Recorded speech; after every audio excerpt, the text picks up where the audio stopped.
सद्गुरु में भी अश्रद्धा होती देखी जाती है। इसलिए यह मंत्र साधक को सदा सावधान रहने के लिए कहता है। जब महात्मा अर्जुन जैसे श्रद्धावान की श्रद्धा भगवान की तरफ से बिखर सकती है, तब आप अपनी श्रद्धा पर पूरा का पूरा विश्वास न करें, क्योंकि प्रतिकूलता की बाढ़ आने पर ही श्रद्धा के वास्तविक स्वरूप का पता चलता है। भगवान ने इस मंत्र में सर्वप्रथम श्रद्धावान कहा, क्रियावान नहीं, क्योंकि गुरु के प्रति जो ब्रह्म भावना है वह बिखर न जाए। महाराज ने अपनी आंखों से एक आत्मज्ञानी संत के पास देखा कि किसी अपवाद शिष्य को छोड़कर सारे के सारे शिष्यों में क्रमशः उनके प्रति दोष दर्शन होता देखा गया और वे भी सभी बिखरते गए। जबकि किसी साधक ने वहाँ 12 वर्षों तक कठोर सेवा की थी, किसी ने तो 20-25 वर्षों तक कठोर सेवा की थी। वहाँ साधकों की असजगता में माया की मार पड़ती देखकर महाराज आश्चर्यचकित हो जाया करता था। इसलिए भगवान यहाँ साधकों को सावधान करते हैं कि वे सच्चे अर्थों में देख लें कि क्या वे मुमुक्षु हैं, आत्मजिज्ञासु हैं। यदि हैं तो प्रमाद रहित होकर गुरुदेव की भीतर तथा बाहर से वैसी ही पूजा करें जैसी भक्त भगवान की करता है। यदि उपरोक्त मंत्र के अनुसार नहीं चलते हैं तो अब आगे देखें कि भगवान क्या कह रहे हैं। हे पार्थ, जो अविवेकी है, सद्गुरु के प्रति श्रद्धाहीन है, वैसा संशयात्मा पुरुष निश्चित ही नष्ट भ्रष्ट हो जाता है। ऐसे संशयुक्त मूर्खों के लिए न यह लोक है न परलोक है और न उनके लिए सुख शांति ही है। मानो भगवान कह रहे हैं कि जिन्हें सद्गुरु के वचनों पर विश्वास नहीं है, जिन्हें वह साक्षात सगुण ब्रह्म रूप नहीं दिखाई पड़ता, उनके लिए तो न ज्ञान योग है न कर्म योग। उनके लिए इस लोक में ही जगह नहीं है तो परलोक की बात क्या करनी। वे जड़ हैं, मूर्ख हैं। उनके साथ आत्मजिज्ञासु साधकों को रहना तो दूर, उनकी छाया भी नहीं देखनी चाहिए। उनके लिए यह न लोक है न परलोक है। जब भगवान ऐसा कह रहे हैं तो इससे सिद्ध होता है कि ऐसे लोगों को सर्वप्रथम उनके बाल बच्चे ही त्याग देते हैं, फिर उनके भाई बांधव उन्हें त्याग देते हैं। उसके उपरांत तो हित मित्र घर गांव के लोग भी उनसे और उनके व्यवहार से घृणा भरकर उन्हें त्याग ही देते हैं। यह भारतवर्ष संतों की भूमि है, इसलिए यहाँ संतों का ही साम्राज्य रहना चाहिए। राजतंत्र में यही कारण है कि राजा का सद्गुरु ही आत्मा हुआ करता था। वैसी शास्त्रीय आदर्श परंपरा का त्याग कर देने वाला मूर्ख यहाँ दिन रात दुख दर्द से करहता हुआ आहें नहीं भरेगा तो कौन भरेगा।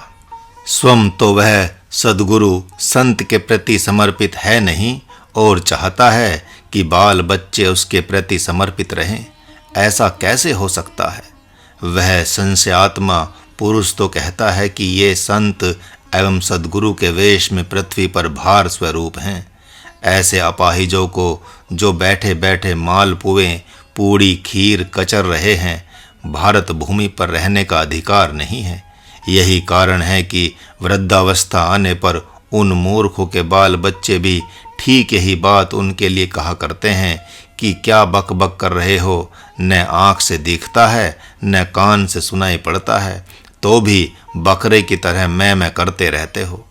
पृथ्वी के भार हो गए हो, लेकिन तो भी अपने को बड़ा बुद्धिमान समझ बैठे हो। करना धरना कुछ है नहीं, बल्कि करने धरने में कुछ बाधा ही डालना है। यदि इतने ही बुद्धिमान रहते तो उल्लू की तरह दिन भर क्यों बैठे रहते।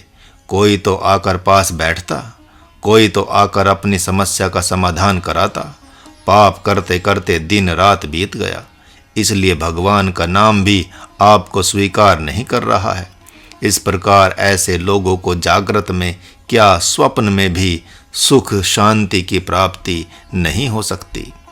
जब युद्ध भूमि में देखते हैं तो भगवान मानो महात्मा अर्जुन से कह रहे हैं कि हे पार्थ, ये पितामह भीष्म, आचार्य द्रोण, कृपाचार्य आदि संशयात्मा पुरुष हैं। तुम्हारी ही तरह इनके मन में मेरे प्रति संशय बना रह गया है। मेरे ही प्रति क्यों, इन लोगों ने तो अपने सद्गुरु भगवान परशुराम से भी अपने संशय का निवारण नहीं कराया। संशय का निवारण कराना तो दूर, इन स्वाभिमानियों ने भगवान परशुराम की बातों पर विश्वास भी नहीं किया। जब मैं तुम लोगों का दूत बनकर धृतराष्ट्र की सभा में उपस्थित हुआ तो भगवान परशुराम ने तो स्वयं वहां प्रकट होकर धृतराष्ट्र से कहा था कि हे राजन, आपके पास जो दूत बनकर आए हैं वे देवकी नंदन, यशोदा नंदन तथा द्वारकाधीश तो कहने मात्र को हैं। ये तो शुद्ध सच्चिदानंद घन परमात्मा है, अंतर्यामी नारायण हैं। जगत हितार्थ प्रकट होने वाले नित्यानंद का आप हृदय से स्वागत करें। स्वागत ही क्यों हे राजन, आप तो इनके शरणागत ही हो जाएं। ये शरणागत रक्षक हैं, ये अब भी आपके अपराधों को क्षमा कर सकते हैं। हे पार्थ, भगवान परशुराम के इस संदेश रूप उपदेश को धृतराष्ट्र के साथ साथ इन महानुभावों ने भी सुना था, तो भी इनका संशय निवारण न हो सका। और आज ये तुम्हारे विपक्षी नहीं, हमारे विपक्षी होकर सामने खड़े हैं। अतः यदि तुम भी इन्हीं लोगों जैसी मूर्खता को स्वीकार करते हो, सुख शांति जागृत में क्या स्वप्न में भी नहीं मिलेगी। इसलिए हे धनंजय, अपने इस नाम को भी सार्थक करो। भौतिक धन से तो तुम धनवान हो ही, अब आध्यात्मिक धन से भी धनवान हो जाओ। और जो मैंने आत्मचिंतन दिया है उस ज्ञान से संशय को छिन्न भिन्न कर सकाम कर्मों को त्याग कर योग में स्थित होकर युद्ध करो। क्योंकि हे पार्थ, आत्मज्ञानी पुरुष को कर्म नहीं बांधते। इसलिए हे भारत, हृदय में स्थित अज्ञान से उत्पन्न होने वाले संशय को परम ज्ञान रूपी तलवार द्वारा छेदन कर विकर्म रूप कर्मयोग में स्थित होकर युद्ध के लिए खड़े हो जाओ। वे कौन से कर्म हैं जिन्हें योग में स्थित होकर त्यागना है? हाँ, वे सकाम कर्म हैं। वे स्थूल एवं सूक्ष्म दोनों प्रकार के हैं, अर्थात सगुण भी हैं और निर्गुण भी हैं। सकामी स्वजनों से ही सकाम कर्म की उत्पत्ति होती है, अतः वे ही स्थूल कर्म हैं। इसलिए उनसे और उनकी आज्ञा रूप कर्म दोनों से अनासक्त होकर गुरु आज्ञा अनुसार योग में स्थित होकर कर्म करें, ऐसा यहाँ संकेत है।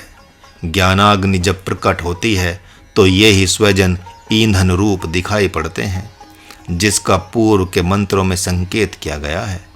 2 प्रकार की आग है जिससे काम, क्रोध, लोभ आदि अग्नियां प्रकट होती हैं, वे ही भौतिक आग हैं। स्त्री ही कामाग्नि है जिससे काम प्रकट होता है, वैरी ही क्रोधाग्नि है जिससे क्रोध प्रकट होता है, धन ही लोभाग्नि है जिससे लोभ प्रकट होता है। उसी प्रकार स्वजन ही मोहाग्नि है जिनसे मोह प्रकट होता है। इन्हीं अग्नियों से अनासक्त होने पर ज्ञानाग्नि प्रकट हो जाती है, जिसमें स्थूल सूक्ष्म कारण ये संपूर्ण कर्म जलकर राख हो जाते हैं। आप देखते हैं कि अग्नि वहाँ जल रही है और ताप यहाँ हो रहा है। उसी प्रकार स्वजन चाहे जितनी दूर हों, लेकिन काम, क्रोध एवं मोह रूपी ताप यहाँ प्रकट हो रहा है, जिसका समाधान आत्मचिंतन रूपी तलवार से ही हो सकता है। जब जब अज्ञान रूपी वृत्तियाँ उठें, तब तब आप ज्ञान रूपी तलवार से उसका छेदन करते रहें। इस प्रकार वे अज्ञान में कर्म रूपी वृत्तियां आपके मन, बुद्धि, चित्त को बांधना तो दूर स्पर्श भी नहीं कर पाएंगी, बल्कि आप ही उन कर्मों को चाहें तो वश में कर सकते हैं। यहाँ धनंजय नाम प्रभु ने आत्म जिज्ञासु के लिए भी दिया है, क्योंकि उसने सद्गुरु रूपी परम धन पर ही अधिकार कर लिया है। जिस धन से सारे के सारे धन अस्तित्ववान होते हैं, जिस परम संपत्ति से संपूर्ण संपत्तियां प्रकट होती हैं, वही संपत्ति, वही धन उसके पास आ गया, इसलिए वह धनंजय कहा जाता है। जैसे ही आप जानते हैं कि आप आत्मा हैं, वैसे ही इस ज्ञान से अज्ञान में कर्म छिन्न भिन्न हो जाते हैं। इतना ही नहीं, आप सद्गुरु की भी आत्मा हैं, इसलिए कि आप शरीर नहीं हैं। यही तो कारण है कि वह आपके तन, मन, वचन पर शासन करता है, अर्थात संयम में रखता है। आत्मवंत होकर ज्ञान योगी तो स्वयं अपने तन, मन, वचन पर शासन करता है, लेकिन निष्काम कर्म योगी के तन, मन, वचन पर सद्गुरु ही शासन करता है, अर्थात संयम करता है। तन, मन, वचन सहित कर्म योग में प्रतिष्ठित शरीर भी संयमित माना जाता है। उसके उपरांत ज्ञानम लब्ध्वा पराम शांतिम, उसे परम ज्ञान की प्राप्ति होकर परम शांति रूपी लाभ मिल जाता है। आप ये न भूलें कि आत्मवंत दोनों ही हैं, ज्ञान योगी भी और कर्म योगी भी। इसीलिए इन दोनों को ही कर्म नहीं बांधते। जो ज्ञान स्वरूप में प्रतिष्ठित हो गए हैं, वे तो आत्मवंत हैं ही, लेकिन वे भी आत्मवंत ही हैं जो आत्मज्ञानी गुरु के आश्रित हैं। भले ही उन्हें अभी आत्मज्ञान न हुआ हो, लेकिन वे कर्म बंधन में नहीं पड़ सकते। इस मंत्र के द्वारा भगवान ने ज्ञान योग एवं कर्म योग में प्रतिष्ठित साधकों को दो अधिकार दिए हैं। पहला, वे कर्मों को त्याग सकते हैं, तथा दूसरा, वे कर्मों को छिन्न भिन्न भी कर सकते हैं, अर्थात स्थूल कर्म के उद्गम स्वरूप स्वजनों को त्याग दिए, लेकिन उनको त्यागने के उपरांत भी उनके प्रति पूर्व की आसक्ति के कारण से एकांत में भी मोह की वृत्तियां प्रकट होती रहती हैं, जिन्हें आत्मचिंतन के द्वारा वे छिन्न भिन्न कर सकते हैं, अस्तित्वहीन कर सकते हैं, अर्थात मार सकते हैं।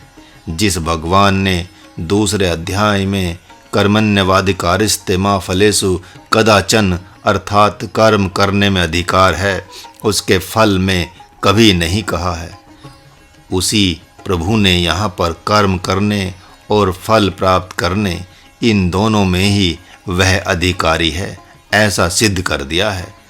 गूढ़ौ तत्व न साधु दुरावहिम, आरत अधिकारी जह पावहीं।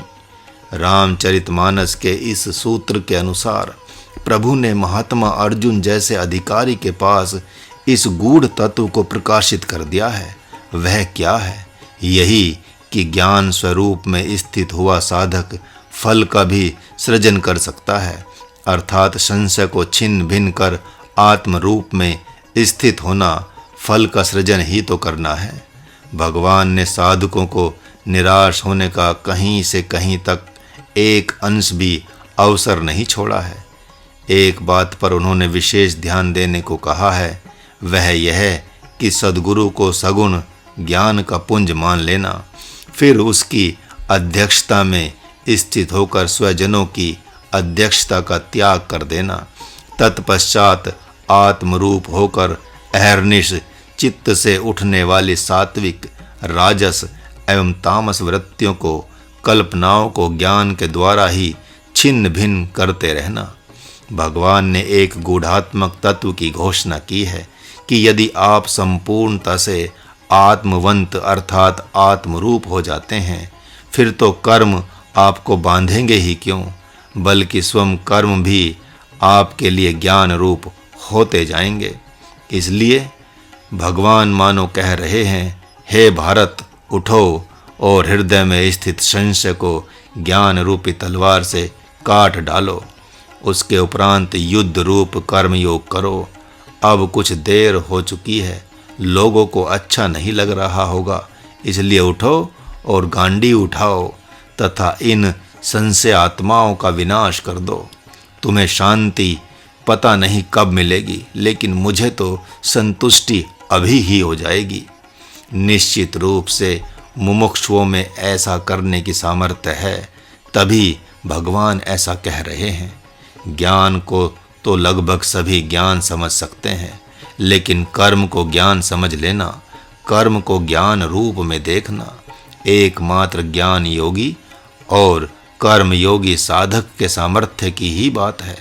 जिस प्रकार कोई मकान की ऊपरी मंजिल पर जा रहा है तो भी यह नहीं कहता कि मैं सीढ़ियों पर चढ़ रहा हूँ, बल्कि वह कहता है कि मैं ऊपर जा रहा हूँ। वह सीढ़ी को छत से पृथक नहीं देखता। उसी प्रकार मुमुक्षु भी निष्काम कर्म योग को ज्ञान से पृथक नहीं देखता। आत्म जिज्ञासुओं को यह मुक्त कंठा से स्वीकार करना चाहिए कि जितने भी भाव विकार हैं उनका जन्मदाता अज्ञान ही है, भगवान नहीं। तो वह अज्ञान क्या है? हाँ, मैं शरीर हूँ, यह क्षुद्र भाव ही अज्ञान है। इसी अशुद्ध भाव रूप अज्ञान से यह मेरा है, वह तेरा है। मैं ज्ञानी हूँ, वे अज्ञानी हैं, या मैं अज्ञानी हूँ, वे ज्ञानी हैं। वे सुखी हैं, मैं दुखी हूँ, या मैं सुखी हूँ, वे दुखी हैं। मैं संत हूँ, वे असंत हैं, या मैं असंत हूँ, वे संत हैं। मैं पुत्र हूँ, ये पिता हैं, या मैं पिता हूँ, ये पुत्र हैं। मैं पति हूँ, ये पत्नी है, या मैं पत्नी हूँ, ये पति हैं। मैं पुरुष हूँ, यह स्त्री है, या मैं स्त्री हूँ, ये पुरुष हैं। मैं इनका भाई हूँ, ये मेरे भाई हैं। यह मेरा मित्र है, मैं इसका मित्र हूँ। ये मेरे कुटुंबी हैं, ये पराये कुटुंब के हैं। मैं ब्राह्मण हूँ, ये क्षत्रिय हैं। मैं क्षत्रिय हूँ, ये वैश्य हैं। मैं वैश्य हूँ, ये शूद्र हैं।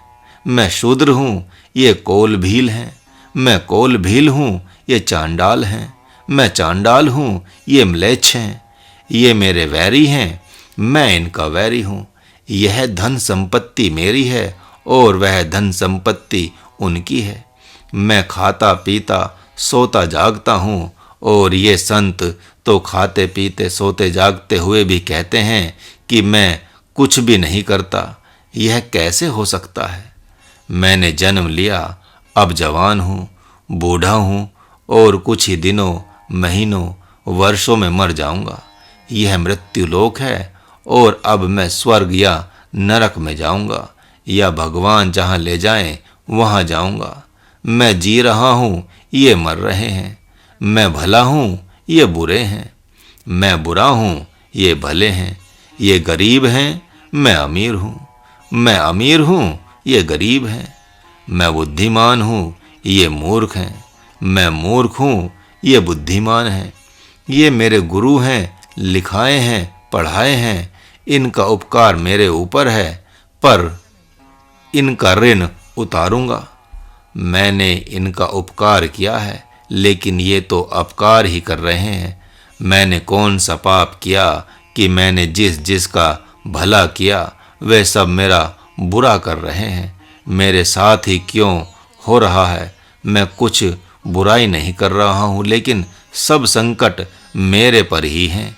ये तो चोरी चमारी बदमाशी करते रहते हैं, लेकिन तब भी बहुत फल फूल रहे हैं। इस प्रकार क्षुद्र अहंकार एवं शोक संताप तथा काम क्रोध लोभ मोह एवं संशय भ्रम होते रहते हैं। इसी क्षुद्र अहंकार से यह सात्विक वासना प्रकट होती रहती है कि मैं जीव हूँ, कभी न कभी ब्रह्म को प्राप्त करूँगा। मैं भक्त हूँ, कभी न कभी भगवान को प्राप्त करूँगा। मैं घोर जप तप योग करके ब्रह्म को प्राप्त करके मानूंगा। प्रभु ने इस मंत्र के द्वारा शुभ अशुभ दोनों ही वासनाओं से अनासक्त होने को कहा है। यदि सद्गुरु ने आपसे तत्मसी कह दिया, सर्वाहमसी कह दिया, अहम ब्रह्मास्मि कह दिया, तो इसी अहम ब्रह्मास्मि रूप अनुभूति में ज्ञान से दोनों ही वासनाओं से प्रभु ने अनासक्त होने को कहा है। दूसरे अध्याय में इसी बात को प्रभु ने 45वें मंत्र में कहा है। त्रैगुण्य विषया वेदा, हे पार्थ, तुम आत्म स्वरूप में स्थित होकर राजस, तामस एवं सात्विक इन तीनों ही प्रकार की वासनाओं को त्याग दो। मैं शरीर हूँ, इस क्षुद्र भाव रूप अज्ञान को मैं शरीर नहीं आत्मा हूँ, मुझ आत्मा के संकल्प से ही यह सारा दृश्य वर्ग प्रकट हुआ है। इस ज्ञान रूपी तलवार से छिन्न भिन्न कर दो। इस न्याय से साधक को विचार करना चाहिए कि जिस अज्ञान से स्वजन रूप वासनाओं को मैंने स्वीकार किया है, उसे मैं आत्म रूप होकर अब सर्वथा त्याग करता हूँ। अब वासना को वासना रूप में ही देखूंगा, न कि स्वजन रूप में। जिस प्रकार छाया कभी छाही नहीं बन सकती, अर्थात शरीर नहीं बन सकती, उसी प्रकार आत्मा की वासना कभी आत्मा नहीं बन सकती।